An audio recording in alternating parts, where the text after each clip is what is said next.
Everyone, welcome back to our channel. আমি সুজাতা অনেক অনেক ভালোবাসা নিয়ে আজকের ব্লগটা শুরু করলাম।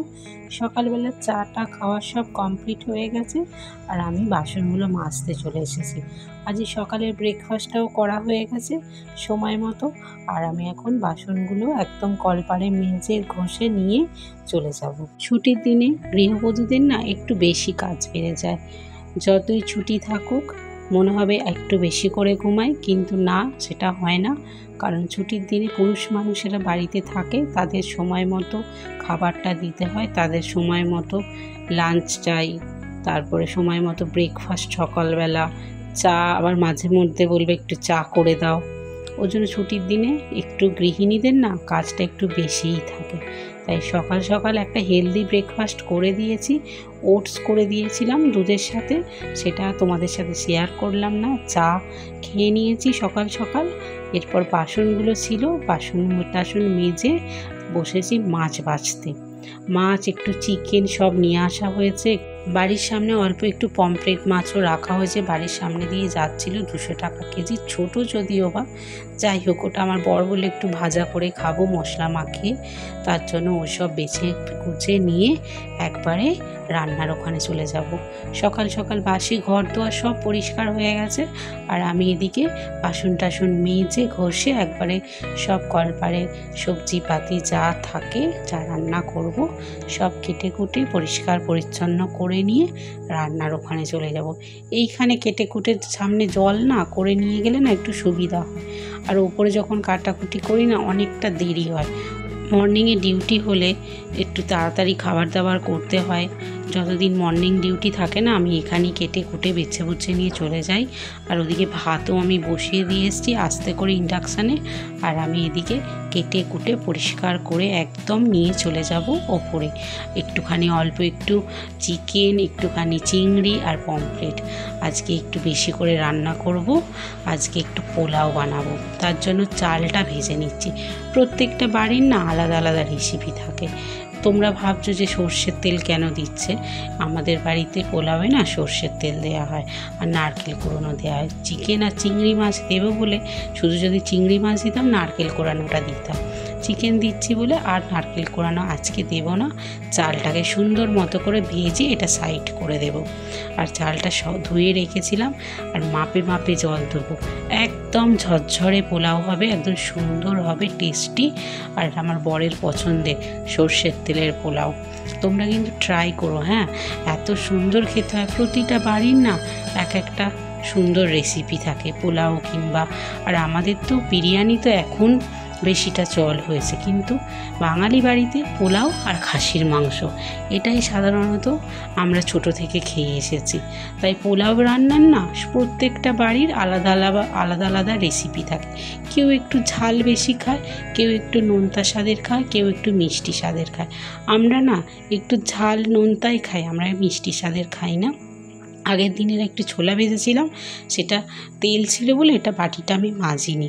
ওর মধ্যেই না চিংড়ি মাছটা একটু জাস্ট হালকা করে ফ্রাই করে নেব। আর ওই পোলাওয়ের মধ্যে ভাজা করে যখন চালটা হয়ে যাবে মোটামুটি সিদ্ধ, তখন চিংড়ি মাছটা দেব। তাই এই বাটিটার মধ্যে চিংড়ি মাছটা ভেজে সাইড করে দেব। আর চিকেনের টুকরো পড়ে গেছে, দিতে দিতে এটা সরিয়ে রাখবো। আমার শাশুড়ি মা করে যেটা না, ওটা দারুণ টেস্টি হয়। ওটাতে আরও বেশি বেশি করে তেল দেয়, ঘি দেয়। আমি একটু না হেলদি ব্রেকফাস্ট হোক লাঞ্চ করার একটু চেষ্টা করি। সব সময় না বাড়ির সদস্যদের না হেলদি লাঞ্চ কিংবা ব্রেকফাস্টের শরীরটাও ভালো থাকে। সন্ধ্যের পরে একটা মনে হয় না খিদে পাচ্ছে না, সেটা থাকে না। এই যদি ঠিকঠাক মতো করে তেল ঝালটা দেওয়া হয় না, আরও সুন্দর হয়। আর আমি এদিকে চিংড়ি মাছ ভাজতে ভাজতে দেখো মশলা করে নিচ্ছি। কারণ এটা কিসে দেবে বলো তো, চিকেনে দেবো। চিংড়ি মাছটা ভেজে সাইড করে রেখেছি আর চিকেনটাও এবার রান্না করে নেব। কড়াই বসানো হয়ে গেছে, তেল গরম হচ্ছে আর এইদিকে আমি এই মশলাটা হালকা করে বেটে নিচ্ছি। বেশি বাটতে যেও না, কারণ হচ্ছে পোলাওয়ের এইটার মানে এত অথেন্টিক রেসিপি যে আমাদের বাড়ির মানে আমাদের বাড়ির বরিশালের বাঙাল যেহেতু, তাই আলাদা আলাদা রেসিপি বলি না, প্রত্যেকটা জায়গাকার আলাদা রেসিপি, তাই এটা আমাদের বাড়ির স্পেশাল রেসিপি।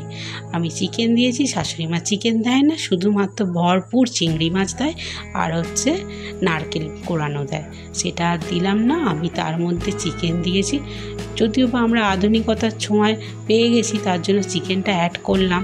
প্রত্যেকটা রেসিপিতে না একটু আধুনিকত্বের ছোঁয়া তো দিতেই হবে, কারণ এখনকার দিনের ছেলেমেয়েরা। আর এদিকে আমি কি করছি দেখো, সব কিছু রেডি, চিকেনও রেডি হয়ে গেছে, চালও ভাজা হয়ে গেছে, চিংড়ি মাছও রেডি হয়ে গেছে।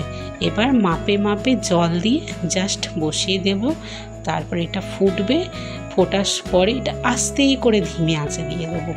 ধিমে আঁচে দেওয়ার পরে তারপরে যখন খুলবো একটা সুন্দর গন্ধ বেরোবে, দেখেছো পুরো একদম একদম গোটা গোটা চাল আছে। এবার এটা ওপর থেকে দিয়ে এপিট ওপিট করবো, ব্যাস রেডি হয়ে যাবে আমাদের চিকেন চিংড়ি মাছের পোলাও। বা শুধু পোলাও, বাসন্তী হলুদ রঙটা তোমরা নাও দিতে পারো, আমি একটুখানি হলুদ দিয়েছি, কারণ আমাদের বাড়ির পোলাওয়ে না হলুদ দেওয়া হয়, আমার শাশুড়ি মা হলুদ দেয়, তার জন্য হলুদ দিয়েছি। এটা হলুদ না দিলেও চলে, তাহলে সাদা সাদা কেউ যদি খেতে চাও তোমরা হলুদটা স্কিপ করো, কিন্তু এই যে সর্ষে তেলের একটা সুন্দর গন্ধ আছে না, ওটার জন্যই সুন্দর লাগে। আর একদম খাওয়ার সময় না এইটা ম্যারিনেট করে রাখছি, খাওয়ার সময় সুন্দর মতো করে ভেজে খেয়ে নেব আমরা গরম গরম। পমফ্রেট মাছের ফ্রাই খেতে না দারুণ লাগে। ভাত রেডি হয়ে গেছে, আর এদিকে আমি পমফ্রেটটা ভেজে নেব। সবাই এসে গেছে খেতে, এবার তাড়াতাড়ি করে পমফ্রেট মাছ ভাজবো আর খাবার সার্ভ করে দেব সবাইকে। ছুটির দিনে না বসে সবাই মিলে খাওয়াটাই আনন্দ। সকাল থেকে যতই কাজ থাকুক, এই দুপুরের লাঞ্চটা যখন একসাথে করি না ছুটির দিনে, তারপর বিকেলবেলা একটু ঘুরতে যাওয়া না, এটার আলাদাই একটা মজা। তাই দেখেছো কালারটা কত সুন্দর হয়েছে। তা তোমরা এরকমভাবে পোলাও করো, কিন্তু এটা আমাদের বাড়ির, আমাদের বরিশালের বাঙাল বাড়ির অথেন্টিক রেসিপি। আর একদম অথেন্টিক করতে গেলে শুধু চিংড়ি মাছ আর নারকেল কুড়োনো দিও, আর যেমন পেঁয়াজ আদা রসুন সব দিও। আজ তাহলে আসি, টাটা।